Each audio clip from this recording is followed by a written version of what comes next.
Hello once again, everybody. Welcome to the High School Sports Beat, brought to you by Alfred State College. I am Dave Yates. It is time now for the High School Notebook, brought to you by Dunkin. America runs on Dunkin.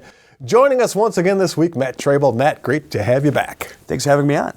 Well, Matt, it's that time once again to go to the Carrier Dome for the state championships in football, and McQuaid making its first trip ever to a state finals. Yeah, so McQuaid had to claw back, down 13 points in both the sectional final against Aquinas and then the first game in states, but they needed no big turnaround in this game. I mean, you had the big star for a long time now, Andrew Passero. He's a big name running back. And in this game, he did play well. He had a couple touchdowns. He did not have as much of a limp as a week before. And he goes out and he ties the game at 7 with a fourth down run. And then he also scores within the final minute. But the big star for them, surprisingly to a certain degree because Passero has been playing so well, was first-year starting quarterback Joe Cairns. He had 4 touchdowns in this game. He had 3 with his legs and 1 with his arm. This is the best game of the season for him, which is obviously a big deal. This is a big matchup. It's a big point in the season.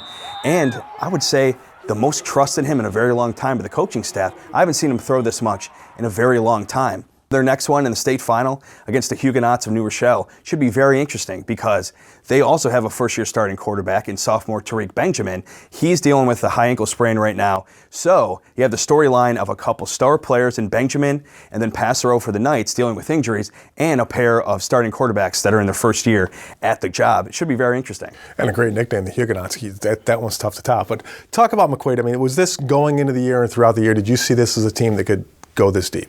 I think it was, even after they had that really big win to start the season against Aquinas, another titan in this area, in the state as a whole. You think maybe they could waver in terms of losing to Aquinas again, but they were never going to be below one of those top 2 teams. Well, let's talk about some of the guys that aren't playing right now, but still got one last chance to show their stuff. The Eddie Meath All-Star Game, always a great event.